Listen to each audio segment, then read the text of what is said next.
me. My name is Madeline Gent. I'm Executive Director of Associated Artists of Pittsburgh. We partnered with Robert Morris University's Media Arts Gallery to put together this awesome exhibition, Interaction Now. And tonight we've invited two of the artists, Cristin Millett and Brian Cohen, to join us and to talk about the work a bit more. If you haven't seen the show yet, it is on view until March 7th. And Andrew, pop in if I got these hours wrong, but Monday through Tuesday, 10 a.m. to 5:30, Wednesdays, 10 to 4, Thursday, 10 to 6, and Fridays, 9 to 11 by appointment on Fridays.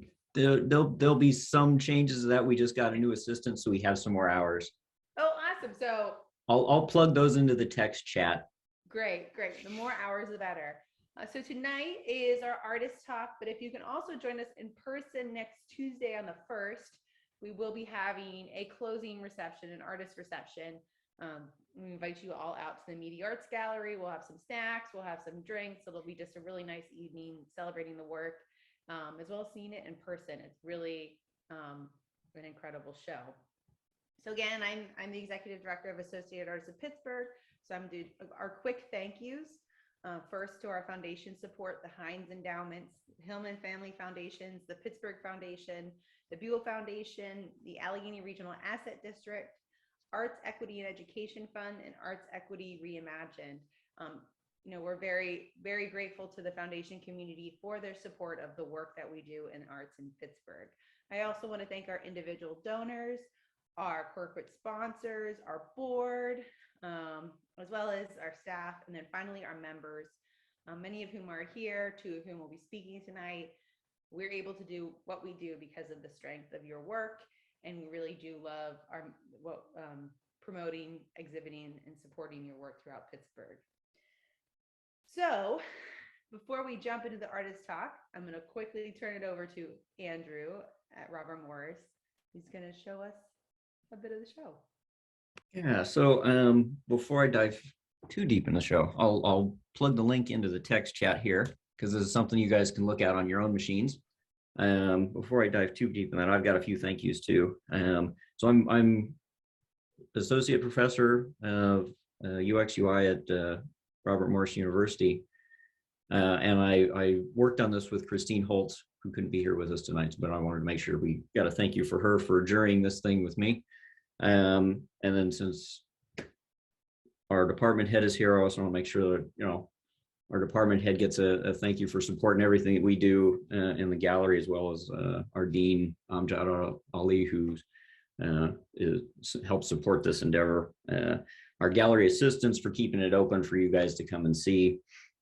And all of the participating artists, and the extra special thank you for our speaking artists tonight, Brian and Cristin.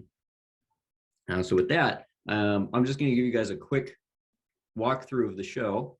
So if you've got the link open, you can click through there. I'm going to share my screen and do the speedy click through on this end. Let's see, I don't want to do the desktop. Do this one right here.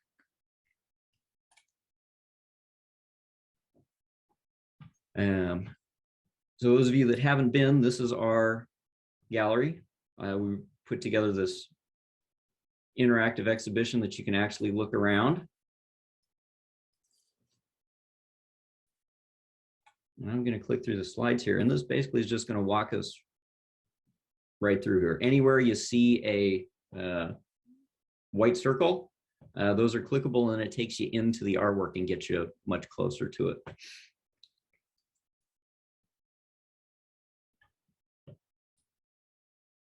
As we walk through here, and this is, for us, this is a teaching space. So this gallery, one, it allows us to show student work, but every year it also allows us to bring in outside exhibitions. And so we were really excited to partner with AAP on this because it got to let us do something very different and allowed us to bring artists in that were, their work was shaped by the pandemic. And we wanted to show our students kind of how that works for everybody else, right? They've been coping with it and they've been interacting differently. We've all been having to wear masks and we've all been having to social distance. Fortunately, some of that is lessened at this point. But this was an opportunity for us to show our students how professionals are also affected by the pandemic through their work, right? Processes have changed. The things that you guys make have changed. And so that has been a great teaching opportunity for us and allowed us to bring in some really cool work that Cristin and I were really excited to share with everybody. So that's the super quick walkthrough. I'll click on each of these circles just so we can get a little closer look, and then I will hand it over to our artists because I don't want to take tons of time. I'd much rather you guys come to the gallery to see this than see the whole show here.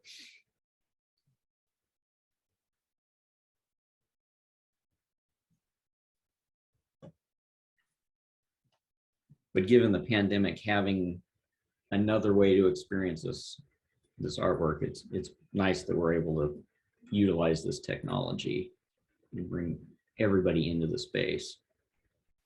Yeah, for us, this is the first time we've had anything like this done, so it's rather exciting.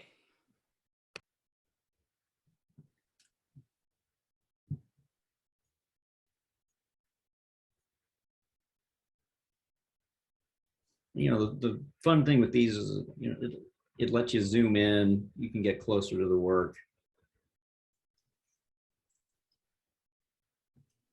We can walk around. I can spin all the way around here so we can actually see some of Josh's work too, because I didn't get too many close-ups of it because it's in every one of these shots, so you get a lot of the big stuff pretty easily.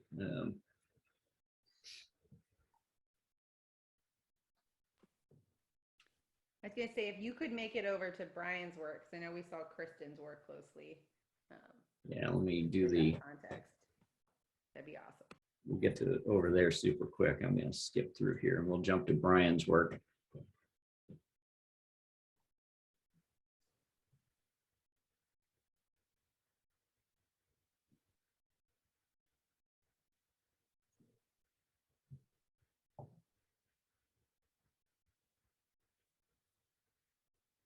We'll jump to Kristin's work here.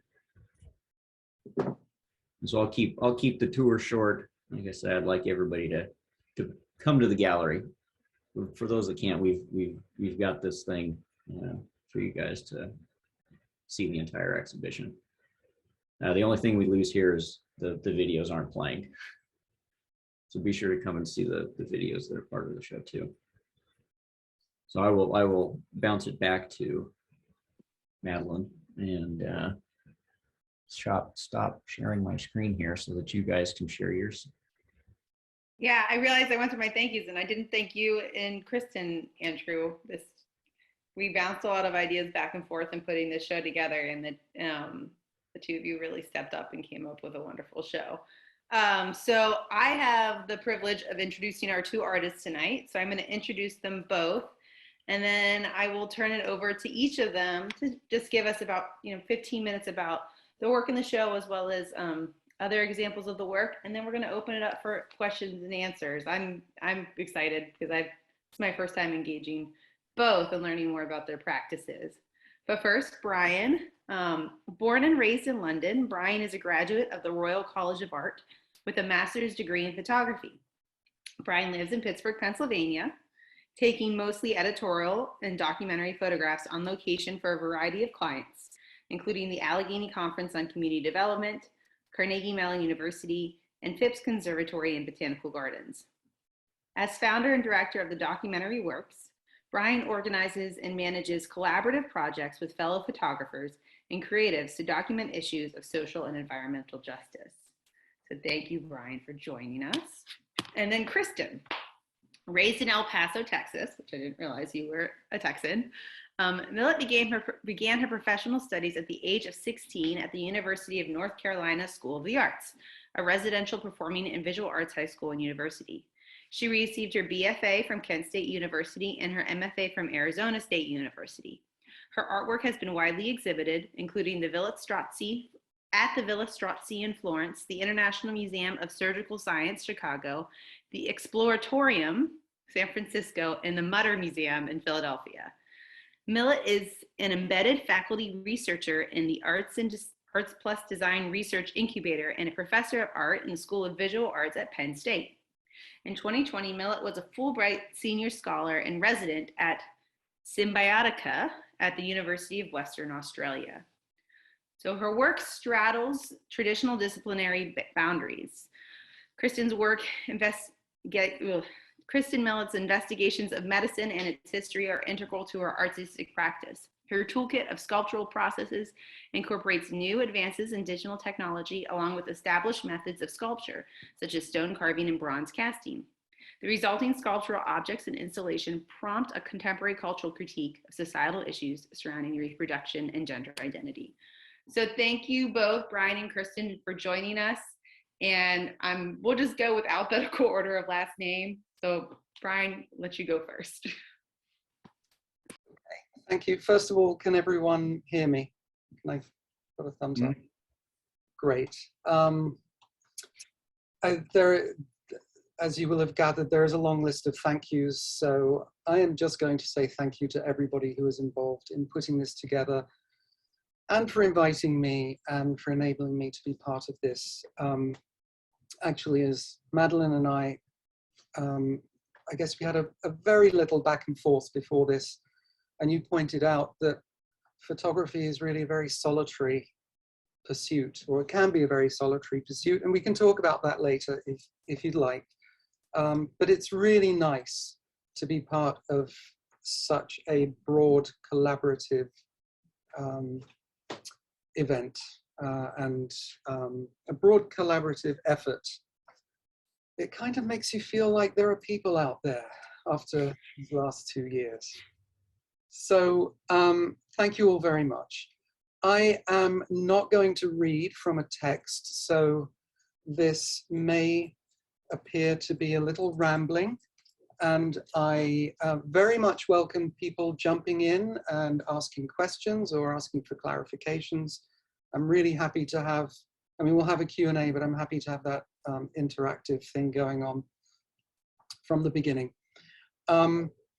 It occurred to me, so I think I'm going to talk about specifically about the work that's in this show. But again, happy to talk about anything else of mine as well. It occurred to me when looking at the work and what I submitted, sometimes requests go out for submissions and I look at them and I wonder, do I have anything that fits with that? Is there something I can find? And I dig through my gazillion files to see if there's anything there. When this thing went out, sorry, I just called it a thing. When this request went out, I was like, oh, I can do that.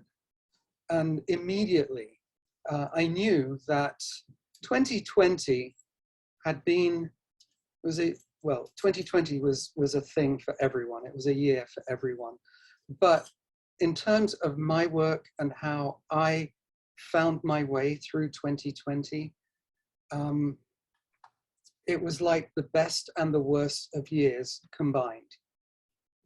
In the intro, Madeline, you took that from my bio, which I haven't actually revisited lately.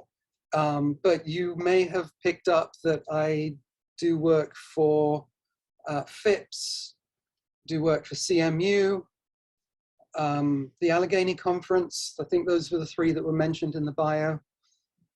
All 3 of those clients, when 2020 hit in March, the bottom just fell out of that. All of the work that I did for those organizations involved interpersonal, the words fail me. They involved taking pictures of people doing things in person. And all of that just disappeared. People were not doing that for much of 2020. So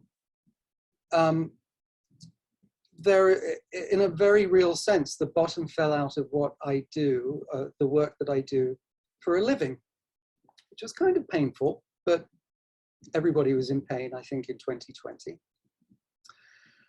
So I kind of, I'm not generally a very optimistic person, but I kind of looked at this and thought, lemons, lemonade, what am I going to do here? And I just thought, it was very clear very quickly that this was a historic moment, that this is something that doesn't happen on a regular basis, we hope, I guess. And I thought, I've just got to go out there and take pictures. So I just dropped whatever I was doing or what I thought I should be doing but wasn't doing anymore. And I went out with my phone. I don't know if I'm supposed to say this to a group of students, so forgive me, because it's probably kind of dilettantish, but I went out with my phone. Whenever I work on a job, I take all my equipment. I need to make sure that I've got everything I need for any exigency that raises its head. But this was just work for me. This is just something that I felt I needed to do and I wanted to do. The technology is great that exists in the phones nowadays. I just realized when you say things like the technology nowadays, you sound like a very old person. But nevertheless, I knew that technology was there and I could do what I wanted. I was aware of the opportunities and the limitations that a phone offers. And I just went out and I took pictures for months. The only reason I left the house, remember we were in lockdown for a little while? Sorry, I think that's my email. I'm going to close that out. Apologies.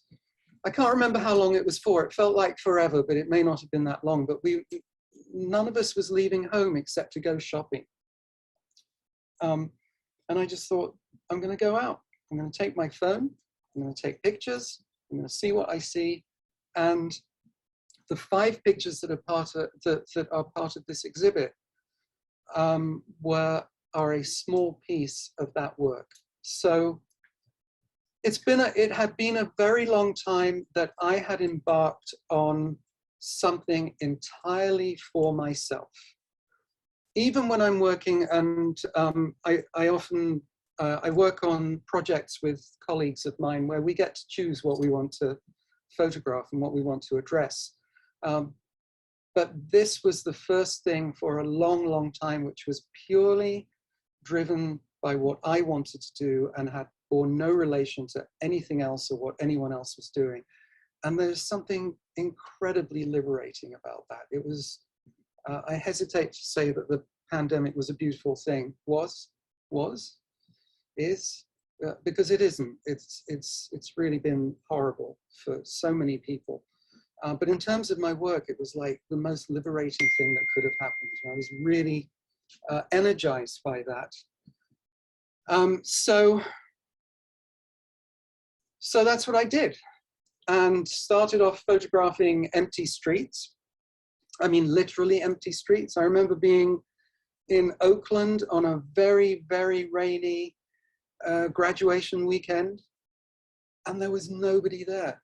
I was literally standing in the middle of the street, taking photographs in the middle of the main Forbes, the main drag, 4 lanes, standing in the middle of the street, taking pictures. So there was a lot of that, and very slowly we started getting back together again. I'm going to share my screen actually, if that's okay. This picture here, we're in, I think probably July by this point, July of 2020. And so people are out again. We've been wearing masks for a while. I think there was a little phase when I started taking pictures when masks were a novelty. And by this time, not wearing a mask would have been a novelty. So this is down in Market Square. And I don't like to overread my pictures. I don't want to get too carried away, but there was something for me, very meaningful about the way that the combination of two people, on the one hand, wearing masks, keeping their distance, in one case at least, wearing gloves, taped off from each other. All of these pieces that really typify what we've been going through for months by this point, and then breaking that up, going in the opposite direction from all of that stuff is this gesture, and clearly he's just handing over a card for payment, so it's not like a really romantic interaction here. But that gesture of holding their arms out towards each other, and it, I think I'm about to compare myself to Michelangelo in public, which is an absurd thing to do. I'm really not comparing myself to Michelangelo, but the creation of Adam, that painting on the ceiling of the Sistine Chapel, where God and Adam are reaching out to each other, and God's creating Adam. It kind of reminds me of that. Did I just do that?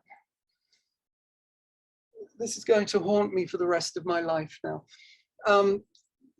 One of the things that, if I slip into teacher mode for a minute, one of the things that I'm constantly reminding my students is that it's not that there is nothing new under the sun, but we are constantly inspired by or reminded by works that have gone before us.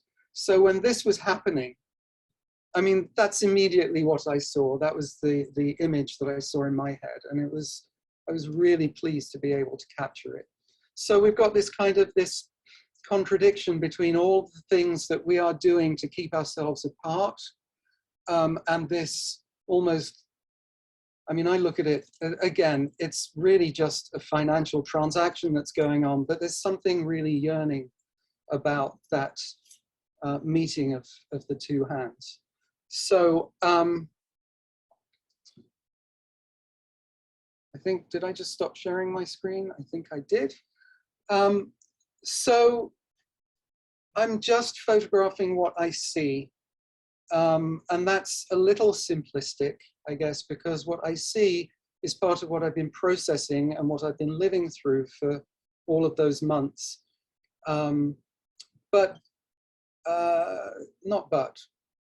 So 2020 for me was kind of an emotional release.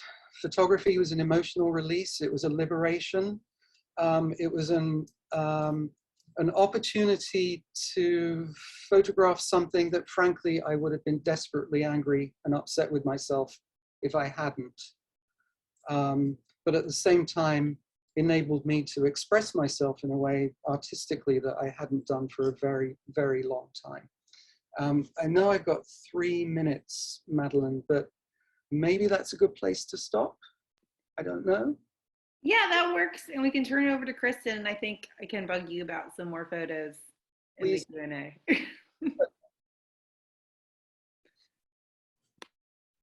Okay. All right, I'm going to try and share my screen.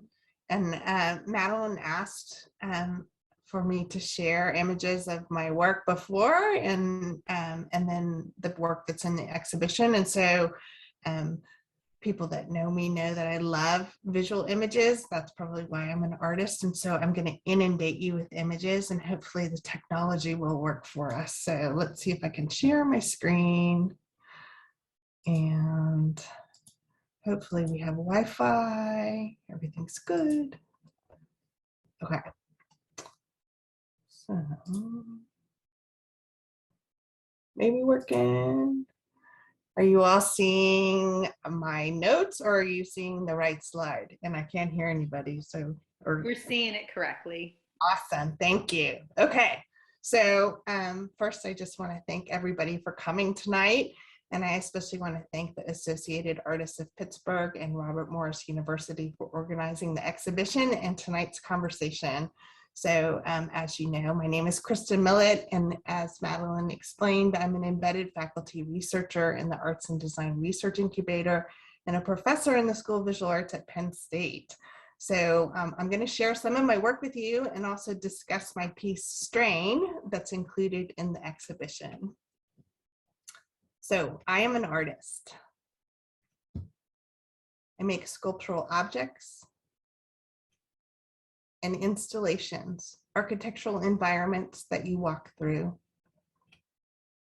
For the past 25 years, I have researched anatomy through the lens of medical history. And while most scholars disseminate their research through writing, the results of my critical analysis are expressed in works of art. So I've studied anatomical texts, medical instruments, anatomical models, and anatomy theaters across Europe and the United States. My work focuses on our perceptions and misperceptions about the human body. So for example, the central image depicts a human uterus as illustrated in an early medieval manuscript showing 7 cells or chambers. At the time, they believed that the 3 chambers on the right were for male embryos to develop, the 3 chambers on the left were for female embryos, and the central chamber was reserved for hermaphrodites. This concept was popular in the Middle Ages all the way up until the anatomical Renaissance. As an installation artist, I am particularly interested in the fluctuating role of my viewer as they move through the spaces that I create. The power relationship that's architecturally defined depending on one's location within the space. Whether you are the physician, the medical student, or the cadaver, when you reach the center of this installation and stand at the foot of the exam table, you can watch an abdominal hysterectomy being performed, only to realize that it's your own face projected on the female body. In 2015, and again in 2016, I traveled to Gramolazzo, Italy, to work with this amazing 7-axis robot to carve marble.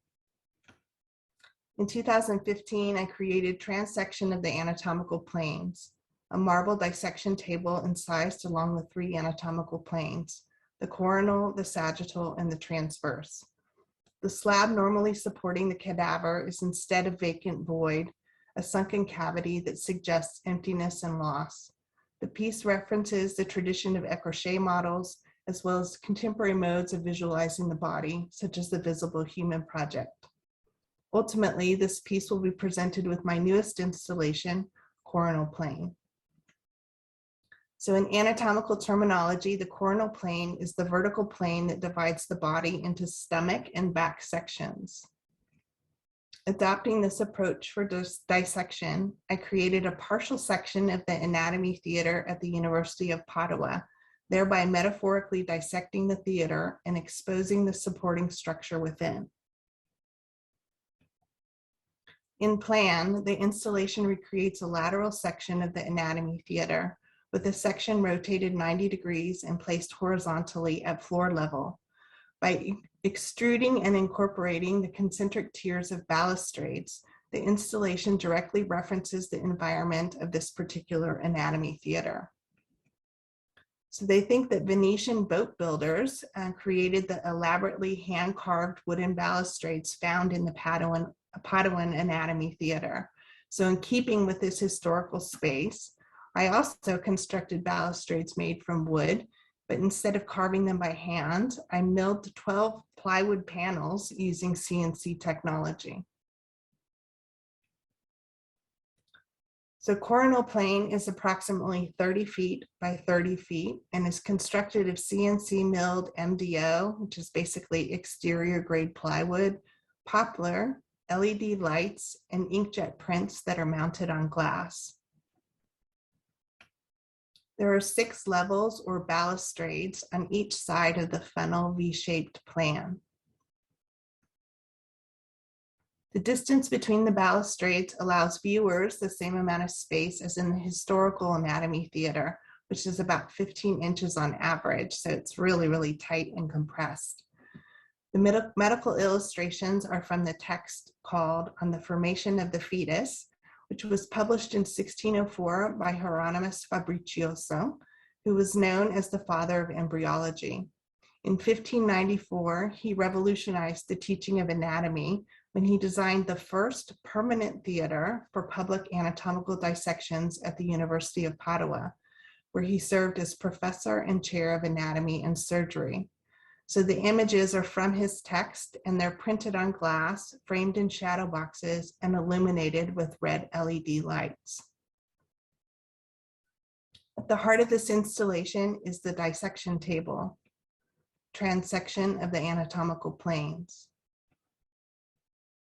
The exterior of the installation reveals the funnel structure, which is largely concealed in the original anatomy theater. In the architectural model on the right, you can see the winding staircase that wraps around the funnel with intermittent openings that allow access to the interior space. The reference to confessionals confronts the moral debate surrounding the practice of dissection at the time that this original anatomy theater was built. And the sexual references are also intentional. The University of Padua and the University of Bologna were among the very first institutions that dissected both male and female cadavers. Prior to this point, only male cadavers were dissected, and the assumption was that the anatomy of both genders was the same. So I returned to Italy again in 2016 to carve marble, applying new advances in 3D modeling software, robotic CNC technology, marble.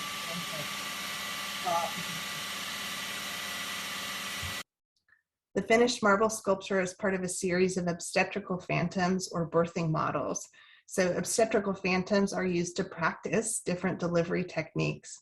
The phantom that you see on the left is from the University of Bologna, and it's made of human bone and leather with a steel cage womb. In the obstetrical phantom that I created on the right, the pelvis is actually cast in iron with a welded steel cage. And then suspended in the center is a reproductive system that's cast in rubber with pomegranate seeds embedded in the uterus. So this is another piece from the obstetrical phantom series called Visible Phantom. And this model capitalizes on the translucency of marble to suggest the sensual quality of skin. And by enveloping that form in marble drapery, the sculpture pays homage to the long tradition of stone carving. So I like to joke that I was trying to channel my inner Bernini when I made this piece. A series of obstetrical phantoms laid the groundwork for a new action in my work. I am asking questions about the rapid scientific advancements in the field of human reproduction. Specifically, I'm asking, what is the future of human reproduction? The capacity to conceive offspring is a basic human biological function, but how we go about reproduction is actually rapidly changing. We are poised to completely control and even willfully design our entire reproductive process. This evolution is driven by recent scientific advances. It began with the advent of easily accessible contraception, and further changed with the development of in vitro fertilization. Pre-implantation genetic diagnosis means that prospective parents have foreknowledge and some oversight over their propagation. Only the 9-month incubation in the female uterus has yet to be supplanted by technology. Breaching this final barrier means we embark on an unprecedented path, the dehumanization of the human reproductive process.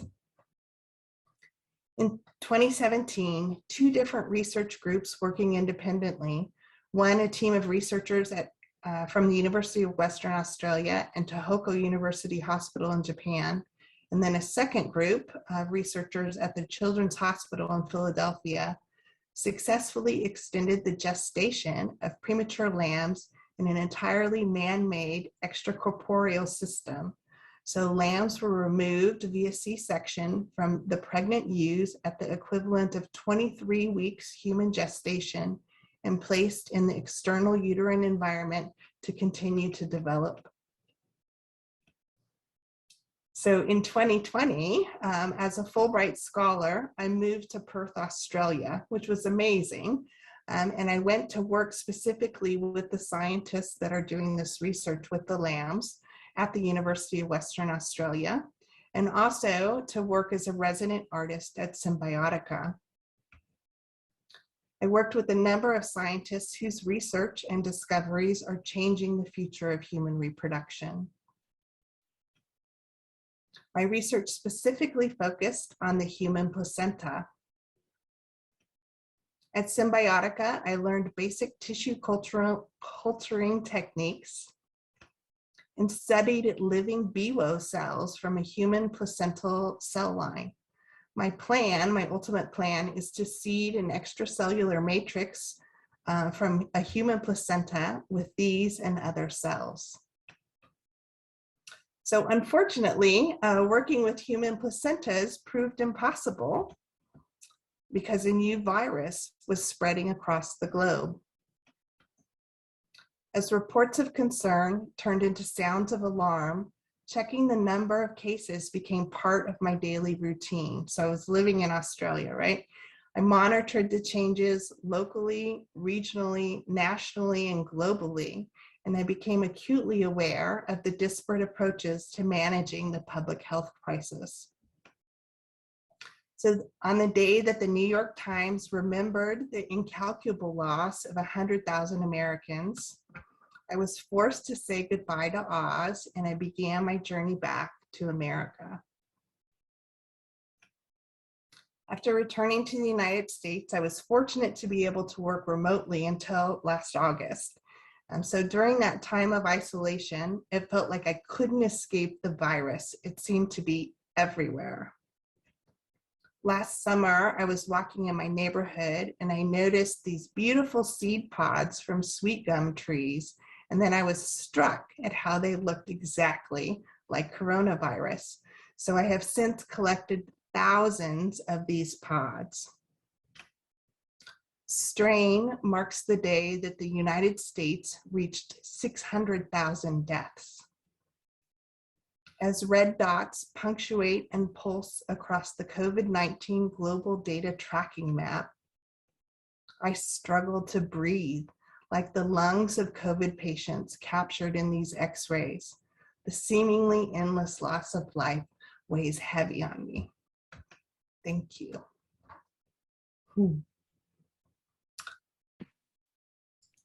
All right, thank you both, Brian and Cristin. That was two different approaches to talks, but both incredibly interesting in their own right. And so I don't know, Andrew, just do we want to open it up for Q&A? I don't know if the students have anywhere they want to start, or we can dive in. Yeah, I think that would be fair to open up to the students or anybody else from that's joined us tonight with questions. Yeah, so if you feel comfortable, you can unmute yourselves and show your video and ask away, or feel free to use the chat feature and we can dive in. I'll wait until I see if anyone else is asking anything before I.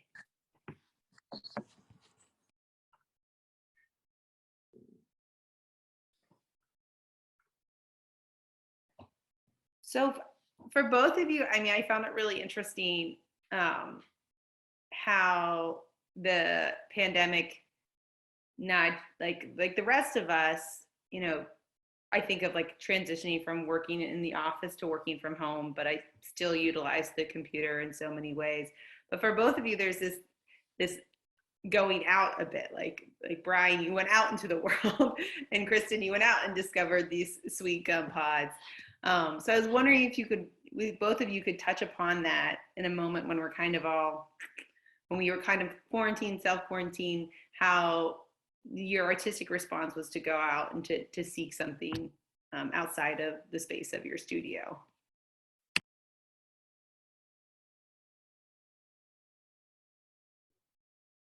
Cristin, you want to go? I was going to say, did you want to go first? I mean, I can jump in my answer super quick. I actually had pretty severe anxiety. And I think as an artist, my natural inclination is to be a hermit, which isn't necessarily good for my mental health. So it was almost like the pandemic gave me a reason to never leave my house. And then I realized I needed to, like, it was really bad for me. And so I forced myself to go outside. And that's when I discovered the seed pods. But I guess that's my short answer. How about you, Brian? Well, I guess I've said for a long time that the camera takes me to places I wouldn't otherwise go. And I know it's a bit of a cliche, but it happens to be true in my case. And there is no question, if it hadn't been for the camera, I would just have been at home for months and months. So it was as much, and I think I kind of alluded to this before, it was as much an emotional, psychological need that was being met as it was an artistic need. It was an artistic opportunity, but we live in a small house. There were 5 of us locked down at the time, and all credit to my family. They were absolutely amazing and wonderful to live with, but being able to get out was a gift. And taking pictures was basically the excuse or the reason that got me out, if that is what you were asking, Madeline. Yeah, I think so. I think I was trying to find somewhere to start. I don't know if anyone has. Oh, Sean, do you want to answer? So you want me to? We have a message from, or a question from Sean Nolan. Mr. Cohen, where were some of your favorite places that you went besides Market Square to take photos of people during COVID? Usually when people say, Mr. Cohen, I look over to my shoulder to see if my father is in the room. Thank you for that, Sean. Brian is fine. And there is an assumption in the question that Market Square was one of my favorite places, which it actually wasn't. It was kind of nice to be spared downtown for a while. So it's not necessarily that I had favorite places as particular moments, which I don't think were place specific. So one of the pictures in, well, there's actually a couple here. See if I can share this quickly.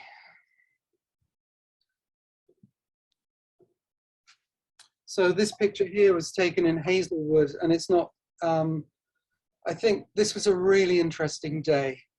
I went out with people from the Center of Life, which is a community organization based in Hazelwood, and they do many different things, amongst which was food distribution. But at the beginning of the pandemic, or just before the pandemic, I think they were distributing something like 800 meals a week. And almost overnight, they went from 800 to 5,000. And so I went out with them for a day, just documenting their food distribution. And it was, apart from anything else, it's really humbling to see people doing real work instead of taking photographs. And again, apologies to artists and teachers in the room for saying something like that. But I mean, it really was a privilege for me to be able to do that. But that was a really meaningful day. It wasn't so much the place as the day. And like many other people, spent a lot of time out on the street. In my case, doing 2 things: participating in the demonstrations, but also using the camera to be there in a different way and to document what was going on.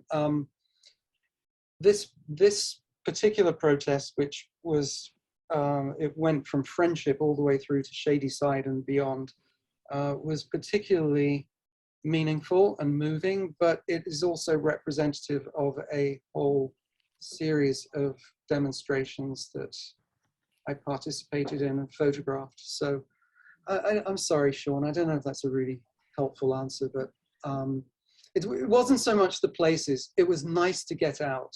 It was nice to go to places that I hadn't been to for a while, but it was really the moments that were the more meaningful. Brian, another question for you in the chat. Did you venture out to novel, like new places during your photography expeditions or more familiar ones? So if you went to both new and familiar, what were your actions and ways you capture that feeling in your work? So I guess the first question is kind of, did you find yourself drawn to new places, or did you find yourself drawn to familiar places during the pandemic? And then how did that shape the work that you created? I think I probably went mostly to familiar places. Although, I mean, I've lived in Pittsburgh for 16 years, so there's a lot of familiar places by this point. I mean, I can't pretend to know the city really well, but I've been around a little.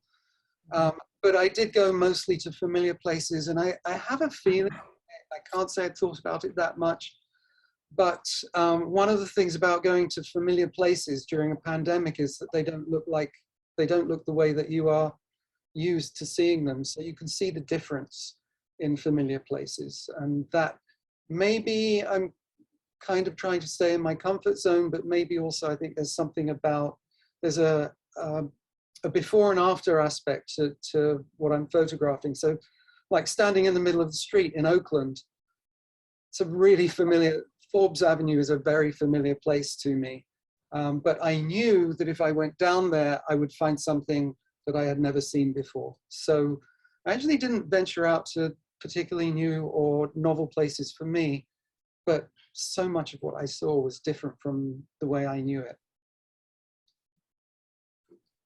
Cristin, a question for you from Jamie. I'm wondering if the pandemic has changed the way you think about your artwork existing in the world, i.e. with a lot of new virtual audience avenues being used and limited in-person audiences, etc. That's a really good question. So I consider myself an installation artist, and installation art in my mind is all about interaction and touching and immersing and multi-sensory experiences. And so it's super frustrating to have social distancing and not being able to touch and, you know, wearing masks and so forth. From my perspective, because I really want to get in there and experience the work, but I also want that for my viewers. So yeah, it's changed how people are able to interact with my work. I showed one of my installations pretty early on in the pandemic, and I had this question from the gallery about touching the work, right? So the idea of like interacting and touching the work is so fundamental, and the decision was made to not do that, to tell people that they weren't allowed to just because of concerns about contagion. So that, for me, that's like super disappointing. I think we're getting back to it, you know. I think people are, I hope, are relaxing a little bit about like, you know, spraying everything down with bleach and putting things in quarantine for 2 weeks before they bring them in their house, and like the wiping down of groceries that a lot of people were doing and stuff. So I hope we have moved beyond that. And for me, that's a sign that we're going to get back to the point to be able to actually physically interact with artwork. But yeah, I guess what's happened for me is that a lot more work is online, right? And we're experiencing that through a screen, which is very different. I'm not sure I answered your question completely. Yeah, no, it's something that we think about a lot too at AAP, right? Yes, great answer. Question for both Brian and Cristin. What would you describe as your favorite creation / piece of art, and one that you might create differently or less satisfied with? So kind of, I guess, that idea of editing and after the fact.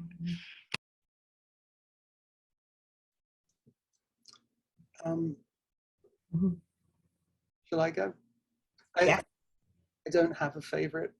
On a good day, I'll probably say something like, my favorite is the one I haven't taken yet, or something trying to be clever like that. I'm not a great fan of my work. and I actually find it difficult to look at my work. I get very excited immediately with, I sometimes get very excited immediately with a photograph, and then it kind of ungrows on me, whatever the right word is for that. So I don't have a favorite, and therefore by definition, I'm always trying to improve and do better. I was actually just scrolling through, I did see the question, and I was scrolling through a lot of the pictures that I took.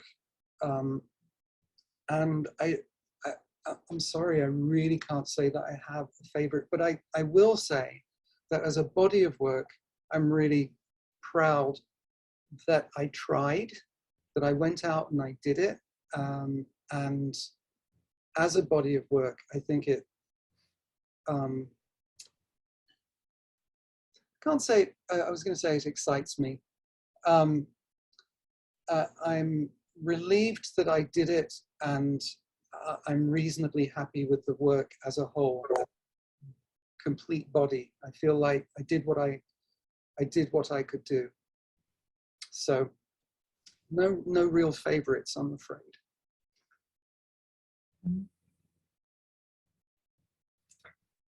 I think my short answer is that my favorite piece is the one that I'm working on now. Like, it's always the one that I'm working on now that I'm most excited about.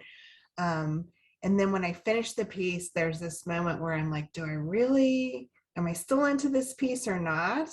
It's interesting to look back on my work and think about the ones that still resonate and the ones that have just kind of fallen aside. And so the ones that I still think about and I show, like the work that I've shown to you today, tend to be the ones that I consider my strongest work. And I've edited out, 30 years of work that they're no longer my favorites. Yeah. Cristin, I have a question for you, which I kind of alluded to in our emails, but have you seen any shift in the reception of your work? I mean, I'm thinking specifically along the lines of the debates and around, science as a hard space, right? Where we like, this is capital S science, right? And your work enables us to question that in hindsight in many ways, but we're having a very present moment of it. And so I didn't know if you've seen or have had different conversations around your work as those sorts of conversations are happening more and more openly on social media and elsewhere. That's a really good question. Or do you think about your work differently now? Well, I have to say that, human reproduction has been part of my work for 30 years, and my placenta project, as I affectionately call it, has been in the work since 2017. So I'm not ready to kind of abandon that track, but I feel a really pressing need to create work about COVID. And so maybe it's kind of a response to 2 years of living with this, but it's also because I track the science, like I read this stuff every day. And so I feel my role as an artist is to ask questions through my work, but also to ask questions of my audience through that vehicle, right? So rather than speaking or writing, using artwork as a way to kind of prompt dialogue. And so I feel like my work's going to kind of continue in these two tracks right now, where I'm going to do work about COVID, but then try and resuscitate my placenta project, which is hard to do because it's full of blood. Like they really won't give you that right now. So I mean, it's so interesting because like right now the national debate is like around reproduction rights is just in the forefront in so many ways. And I think that and it owes a lot to COVID, like this questioning of when can you do this and when can you do that, and when is that legal, when is that not legal, and like looking at your work and the questions you're exploring, I'm like, oh my gosh, so much of that is tied to conversations that I think have come to light as we start to question, I don't know, numbers more and more. Yes.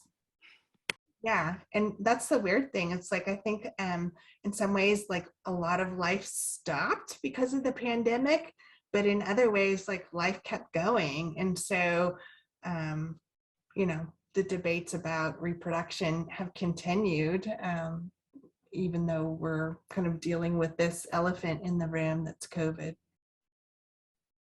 And there's this really, obviously, it's a really strange moment that we've been living through. But I'm frequently reminded of the tree that falls in the forest. Mm. If you're producing artwork during a pandemic and all of the traditional avenues for showing that work have suddenly disappeared, is there anybody there to see it? And to mix the metaphor a little, is it making a sound? So in terms of how reception to the work has changed, I think it's a really, that goes to the heart of how work is shown and received right now. So since we're getting to about that magic time, I'll ask one final question of you both. Since processes have changed kind of over the past 2 years, is there anything that you both have been doing differently that you think you'll continue to do after things get back to normal? I'm going to answer that really quickly because I kind of answered it anyway in my talk, which is to say I'm using the phone an awful lot more. And it's fantastic. I love it. And I feel like, for those of you who know who Cartier-Bresson was, one of the earliest street photographers who had this reputation for kind of flitting around the street, clicking away very quietly. I swear if he'd had a phone, he would have been in heaven using it. So yeah, I'm going to keep using it. I'm going to use it more. I love it. I think it's fantastic. Thank you. Yeah, my quick answer is that I'm going to do work about COVID. So I think that's a change for me because it's been so based in reproduction, human reproduction for my career. And so this is a new track for me. I'm excited by your answers because it ends us on a positive note. Even as crazy as the 2 years have been, new things have come out of it, new processes have come out of it, and we can take those things forward. So thank you both for your talks tonight.